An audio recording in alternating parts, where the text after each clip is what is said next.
The rain had been falling on Renfell since noon, and by the time the woman in the grey habit reached the great iron gate, the gravel of the carriage drive had turned to a dark mirror under the lamps. She did not ring. She stood beneath the stone arch, with her hands folded inside her sleeves, water sliding from the edge of her veil to the worn toes of her boots, and she looked up at the lit windows of the castle as though she had once known which of them belonged to which room. A footman saw her first and took her for a beggar. The under-butler sent down to refuse her bread and send her on, took one step into the lamplight, saw her face beneath the veil and forgot every word he had been told to say. She asked, very quietly, whether the Duke of Renfell was at home, and in the hall above, when the message was carried up to him, the most formidable man in 3 counties set down his glass, rose from his chair, and went the color of the ash in the grate. He did not speak for a long moment. The servants who were present that night would tell it differently for years afterward, but they agreed on the silence, and they agreed on his face. A man whose composure was the wall the whole household leaned against had lost it in the space of a single sentence. To the county, the woman at the gate was nothing. A wandering, religious, footsore and rain-soaked, the sort the abbeys turned out when funds ran thin and the roads filled with women who had nowhere left to be. The Duke, though, had gone white, and a household notices when its foundation moves. Stay with me, and you will learn why. You will want to be here when he opens that door. Her name was Claire, though the world above the gate had not asked it.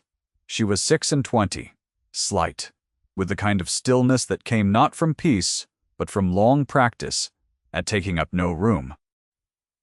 Beneath the grey serge, her hands were chapped from cold water and lye, and her shoes had been mended so many times the leather no longer remembered its shape. She had walked from the coast in 4 days. She had eaten twice. Both times, bread given at a farm gate by a woman who would not meet her eyes. She had slept under a hedge the 2nd night and in a barn the 3rd. And on the 4th, she had risen before light because the cold would not let her lie still, and walked on. The convent that had kept her since she was 19 had been dissolved by its own debts. The sisters scattered to wherever charity would take them, the chapel stripped and the bell sold, and Claire had been given a letter, a few shillings, and a direction she had carried like a stone in her chest the whole way inland. The letter was not for the Duke. The letter was about him, and she had not decided, even at the gate, even with the rain running cold into her collar, whether she meant to deliver it or burn it. She had carried it so far precisely because she could not decide. A woman who owns nothing learns to be careful with the one thing in her keeping. The Duke of Renfell was called Adrian by no one living except once the woman who had now appeared at his gate, and he had spent 7 years building a life in which that name was never said. He was 34, tall with the spare hardness of a man who rode his own land in all weather and trusted very little of what came up the drive toward him. The county admired him and did not like him, which suited him. He had buried a wife. He had buried, the county believed, whatever softness a man was born with in the same plot, on the same grey morning. What the county did not know was that the woman in the ground was not the only thing he had lost that year, and that the second loss had a face, and that the face was now standing in his hall wet to the skin, asking after his health as though she had every right to know it. He came down the stairs slowly. The candlelight moved on him as he descended, finding the grey at his temples, and the deep line between his brows, and Claire, looking up, saw the years in him before she saw the man. He stopped 3 steps from the bottom. For a moment, neither of them did the smallest thing. The water dripped from her veil. A log shifted in the great hall fire. Then he said in a voice that the under-butler later swore he had never heard the Duke use, "You are alive." It was not a question. It was a man setting down a weight he had carried so long he had forgotten its shape, and the setting down nearly took him to his knees, and only the rail under his hand and the years of discipline behind his face kept him upright. Claire inclined her head, the rain still dripping from her veil onto the marble, and said, "Only, Your Grace." The honorific landed between them like a stone dropped into a well, and the Duke flinched at it as though she had struck him, because there had been a summer, Once, when she had called him by his name, as though it belonged to her, and the distance between that summer and this hall was the whole measure of what had been done to them both. There was a dowager in that house, and her name was Lady Hester Vane, the late Duke's sister, who had ruled Renfel's drawing room since her nephew's wife died, and who intended to rule them until she herself was carried out. She appeared at the top of the stairs with her cane and her ropes of jet, and she looked down at the dripping figure in the hall with an expression she did not trouble to soften. "What is this?" she said. "Not who, what. We do not feed vagrants at the front door, Adrian. Send it to the kitchen, or send it away." The word "it" did its work. Claire did not move, but something in her shoulders settled lower. The old habit of a body learning again that it had been seen and weighed and found to be furniture. The Duke's jaw tightened. "She will have a room," he said. "She will have the green room. See to it." And Lady Hester, who had not been contradicted in her own drawing room in 11 years, opened her mouth and found nothing in it. The green room was the best in the east wing, and the housemaid who lit its fire that night could not understand why a beggar nun should be put in it, and said so below stairs, and was told sharply by the housekeeper, a square grey woman named Mrs. Dira, "Pell to hold her tongue and mind the coal." The room had a tester bed hung in pale silk, and a writing desk, and a window that in daylight looked out over the south lawn to the river, and Claire stood in the middle of all of it a long while before she would sit down. She had forgotten. She found how to be in a room that did not require something of her. Her body kept waiting to be set a task. Her hands, raw at the knuckles from years of cold water, did not know where to rest, and she folded them at last inside her sleeves out of pure habit, as though she still stood in a cloister, and not before a fire laid with a week's worth of a poor woman's fuel. When the maid, whose name was Susan, brought up a tray of broth and bread and a little cold fowl, Claire ate slowly, the way a body eats that has learned not to trust the next meal. She made the fowl last. She wiped the bowl with the bread, and did not apologize for it. And when Susan came to take the tray away, Claire looked up at her and asked her name, and thanked her by it, which no one in that house above the rank of scullery had done in the girl's memory, and Susan went pink to the ears and did not know what to do with her face. The maid carried that downstairs too, along with the news that the strange woman had 3 darns in one stocking, and a book of hours worn soft at the corners and no possessions at all beyond what she stood in. By morning the whole household knew that the woman in grey looked you in the eye and learned your name, and ate like a soldier and owned nothing, and they did not yet know what to make of her, but they had begun, without deciding to, without a word passed between them, to be on her side. Adrian did not sleep. He sat in the library with a single candle and the letter he had written 7 years ago and never sent, the one that had come back to him unopened, with a single line in another hand on the wrapper telling him the lady had taken vows and would receive no correspondence from the world. He had believed that line the way a man believes a verdict. He had built the wall of his life against it, and now the wall had a door in it, and the door had opened from the other side, and he did not know whether what stood beyond it was the woman he had lost, or only her ghost in surge. He turned the candle low. He thought of the summer she meant to him before the marriage his father arranged, before the wife he had been honest with and never loved, before the gray morning and the plot and the 7 years. He thought her name and did not say it.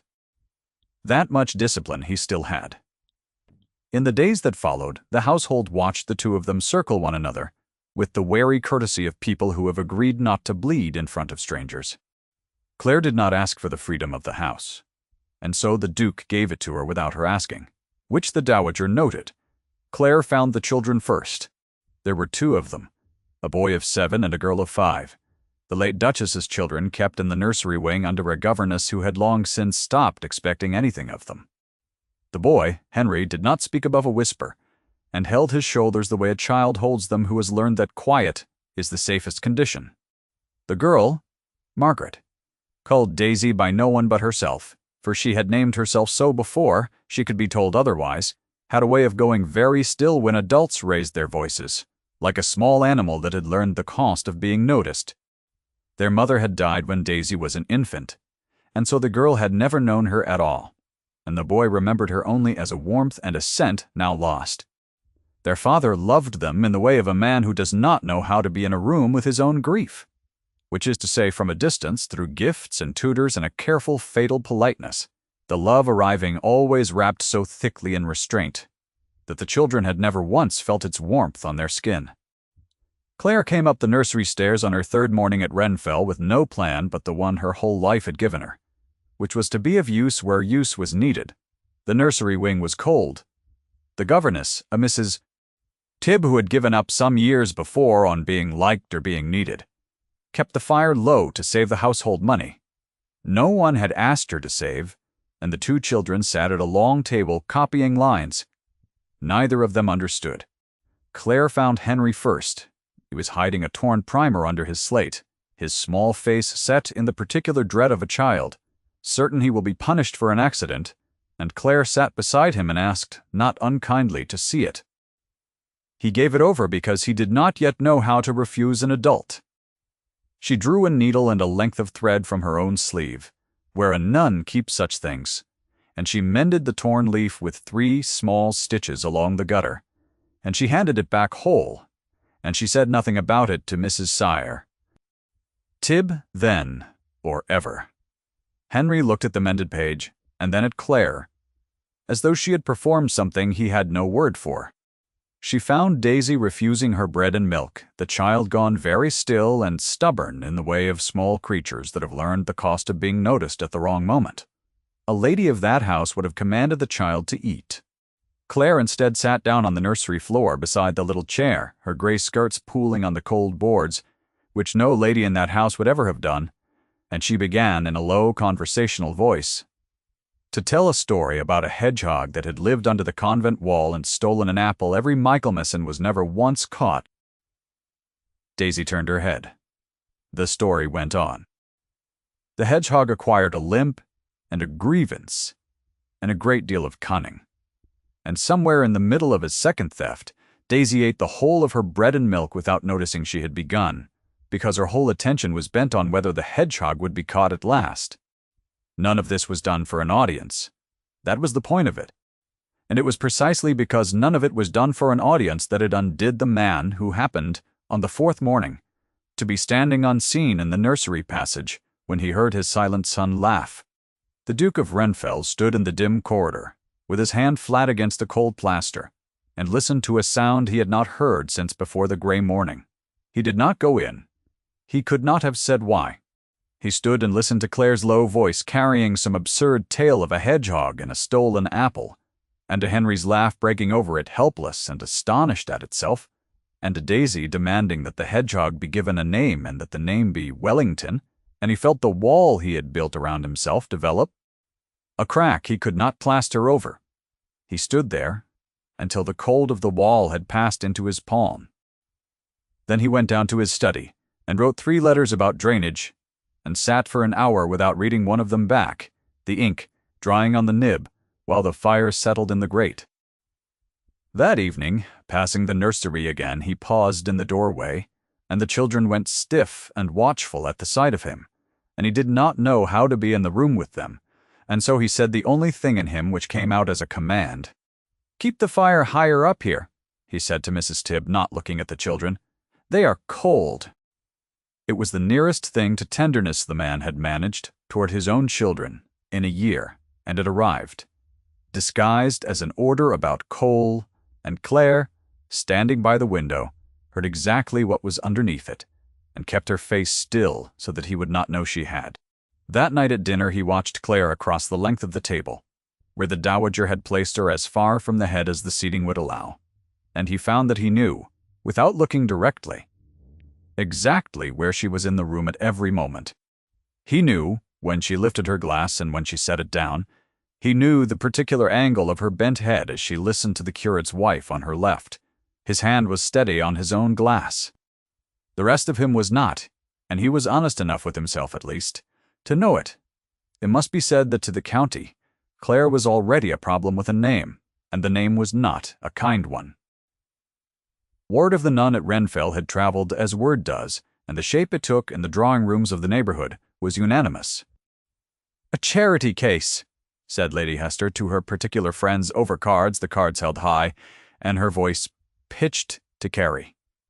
"Some creature out of his past, no doubt, come to trade on a sentiment he is too honorable to refuse. We must be patient. These things resolve themselves when the money is gone." The friends nodded. The label was set. To the county, Claire was the charity case. And a charity case may be pitied and may be fed, but may never, under any arrangement of the stars, be chosen.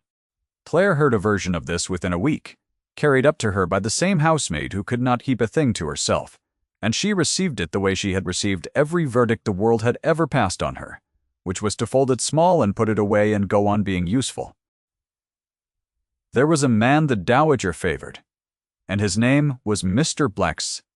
Crispin Vane, a cousin of her own line, a smooth and well-dressed person of about 30, who had run through his expectations, and now ran his fingers along the edges of other people's. He had a claim, or said he had, on a parcel of Renfell land that the old Duke's will had left ambiguous, and the dowager had long planned to settle that ambiguity by settling Crispin into the family for good, by way of a marriage that did not yet have a bride attached to it, but that she intended to attach to Claire's removal, one way or another. Crispin came to dinner. Crispin admired the silver. Crispin looked at Claire across the table with the frank, appraising interest of a man pricing a horse, and said to the dowager, not quite low enough, "So that is the famous penitent. She cleans up better than I was led to expect." The Duke's knife came down against his plate with a sound that stopped the table. No one spoke of it. Everyone remembered it. The escalation, when it came the way these things always come in a great house, sideways and with a smile. The dowager arranged a dinner, a proper one, 30 at the table, the county invited, the candles doubled, the occasion announced as a celebration of the autumn, but understood by everyone to be a stage. Claire was to be displayed and dismissed in a single evening, shown to the neighborhood as the Duke's odd charity, and then quietly over the following weeks removed from it. The dowager had even chosen the gown, a thing of gray that was meant to read as humble and read instead as a uniform, so that no one at that table could mistake the nun for anything but what Lady Hester had decided she was. And Claire, who understood exactly what the dinner was for, agreed to attend it, because she had decided something of her own in the green room in the dark, and because she had finally read the letter she had carried inland, and because the letter changed everything she thought she had come to Renfell to do. The letter had been written by the prioress who raised her on her deathbed, and it told Claire two things. The first was that Claire had not been an orphan left at the convent gate by chance, as she had always been told, but had been placed there by a family that paid for her silence and her absence, a family whose name the prioress set down in her shaking hand. The second was that the man who had loved Claire the summer before her whole life changed, the man she had refused to let herself think of through 7 years of vows, had not abandoned her as she had been led to believe. His letters had been intercepted. His proposal had been hidden. The verdict she had built her renunciation upon had been a lie, told by people who profited from it, and the chief of those people was sitting, every night now, at the head of the dowager's card table. Claire folded the letter and held it to the candle, and then, at the last moment, did not burn it. She put it, instead, inside her habit, against her heart, where it sat like a live coal through every hour of the days that followed. I will tell you now that the dinner did not go as the dowager planned, but I will not yet tell you how, because the how is the whole matter, and you have come this far in the dark with Claire, and you deserve to arrive at the light in the right order. Leave a thought below if you have ever been the quiet one at a loud table. Then come back into the story, because the candles are being lit. The Duke found her in the long gallery the afternoon before the dinner. She was standing before the portrait of the late Duchess, a tall, fair woman, painted in the confidence of a short life, one painted hand resting on a spaniel, the other on a closed fan.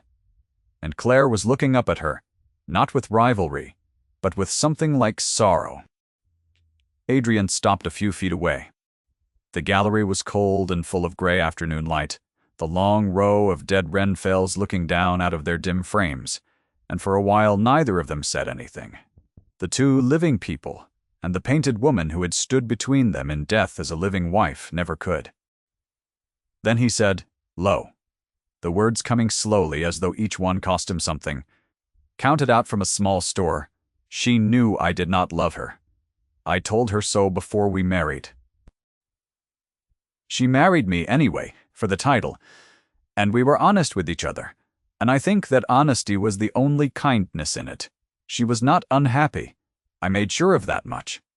When she died bringing Daisy into the world, I stood at the grave and felt only that I had failed her, because a husband should grieve and I could not, and I have hated myself for that emptiness for 7 years. It was the most he had said to anyone since the gray morning, more than he had said to the steward or the vicar or his own mirror, and having said it he stood very still, braced, as a man braces for a blow. Claire did not offer him comfort. She offered him the truth, which was better. "You gave her honesty," she said. "Most are given less. You did not fail her, Adrian. You failed only to lie, and that is no sin, and you have punished yourself for 7 years for a crime you did not commit." His name in her mouth after 7 years went through him like a blade drawn slowly. He looked at her then with everything down, the wall gone, the man entire and unhidden. The Duke set aside on the cold floor of the gallery like a coat shrugged off, and she saw it, all of it, the boy from that long-ago summer still alive, inside the grave-hard face, and her own composure cracked clean across. Her hand rose toward him before her mind permitted it, and stopped, an inch from his sleeve, trembling there in the gray light, while her breath came short, and her heart struck so hard against the folded letter at her chest that she felt sure he must hear it. "That? How?" The whole of her wanted to close the inch. The whole of her training told her she must not. Neither of them moved. The painted Duchess looked down on the two of them with her confident, dead smile. They both knew the inch was there and that it would not stay an inch forever. And the not closing of it was the most charged thing that had ever passed between two people in that long, cold room. "Eat something tonight," he said when he could speak. And it was an absurd thing to say, a foolish thing. And they both knew what it meant under the foolishness. It meant, "I cannot lose you again." It meant, "Stay." It meant, "Be at the table where they mean to break you, and let me be there when they try." Claire almost smiled. "Yes, Your Grace," she said, and used the title on purpose this time to give him back his armor for the evening ahead, because she understood that he would need it. He left her in the gallery with the painted Duchess, and she stood a long while longer, and then she went up to dress, and beneath the humble gray gown the dowager had chosen, she pinned the prioress's letter, because she had decided that the truth would walk into that dining room with her, whether the county was ready for it or not. The dinner began as a hunt, with the quarry already chosen. 30 guests, the long table blazing, the dowager at the foot in her jet, and her triumph. Crispin Vane at her right hand with the air of a man waiting for a door to open onto rooms he already considered his. Claire was seated low and far, the gray gown doing its assigned work. And for the first hour she bore the small cuts the way she had borne every cut, with a stillness that the more perceptive guests began uneasily to find difficult to look away from.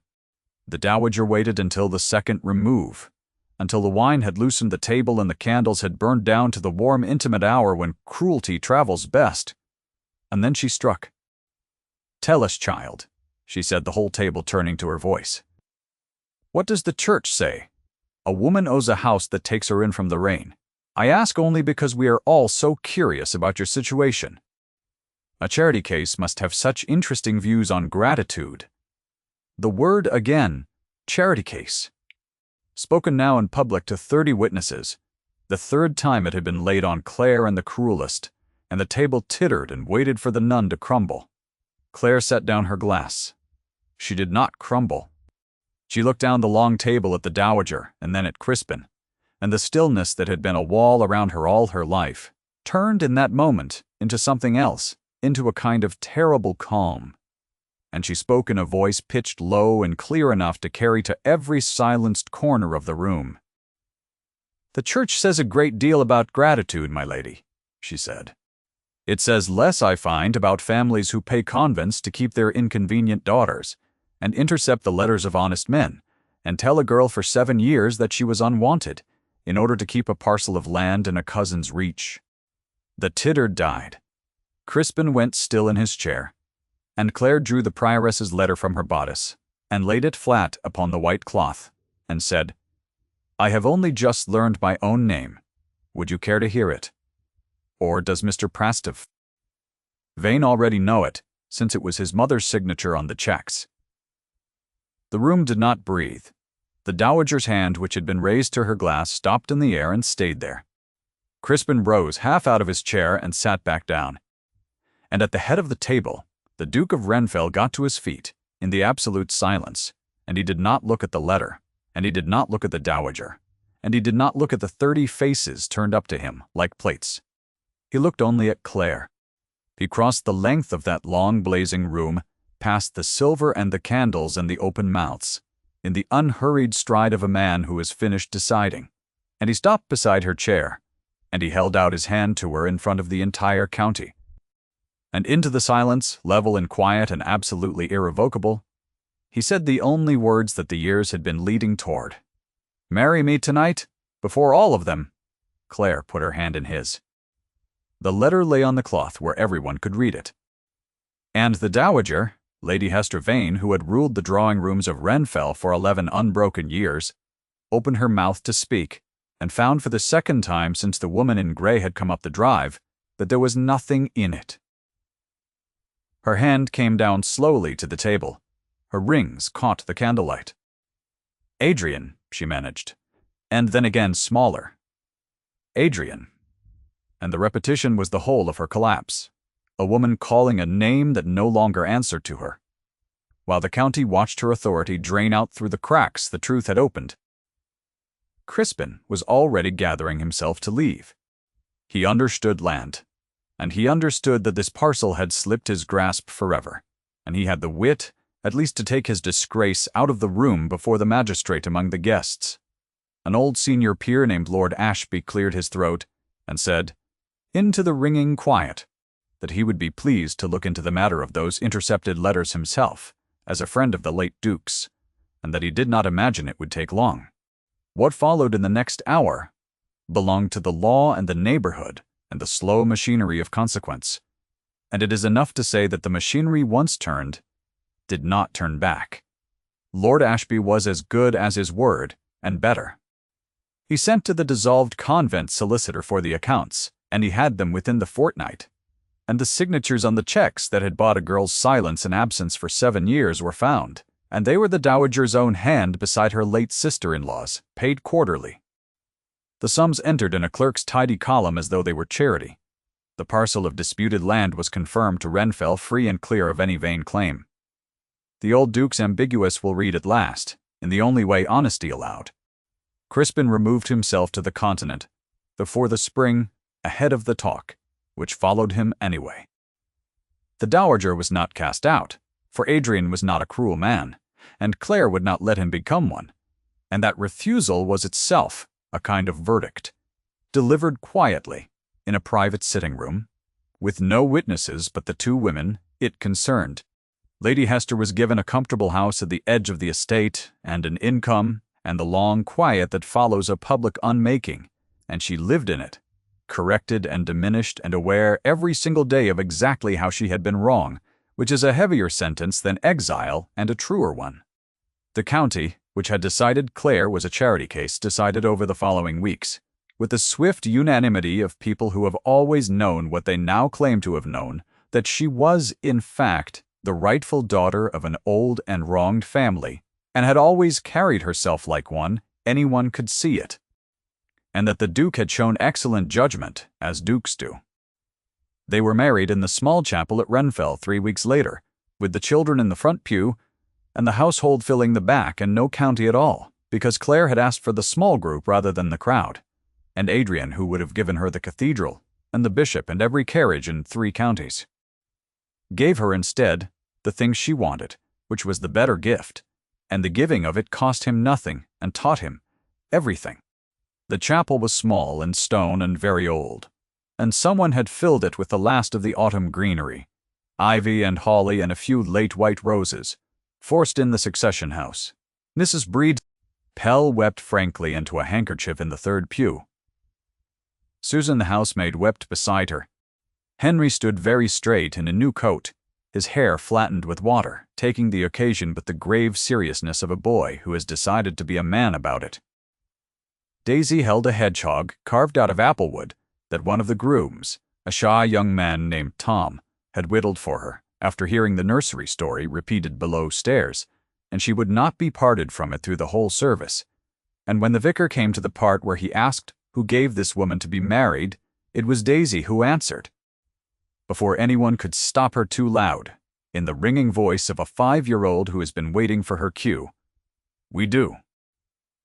The whole small chapel laughed, the household and the children and the bride, even the Duke, who had not laughed in a chapel or anywhere else in 7 years, the sound breaking out of him rough and unpracticed, and the laugh was the sound of a house coming back to life around the people in it.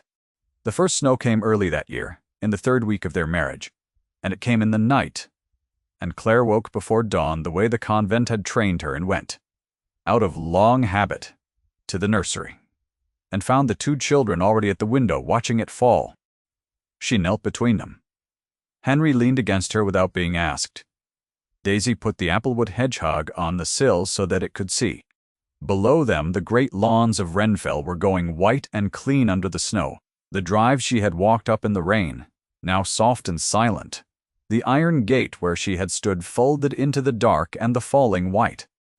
And from the doorway behind them, the Duke of Renfell watched his wife kneel between his children, with her arm around each of them, the 3 of them dark against the pale window. And he did not go white this time because there was nothing left in him to drain away. There was only the warmth of the lit room at his back, and the snow and the small carved hedgehog keeping its watch on the sill where Daisy had set it, looking out at the morning the woman in gray had finally come home to. If Claire's long road moved you, stay a moment in the quiet, with them before you go, and tell me the part you will carry with you. Thank you for staying until the end.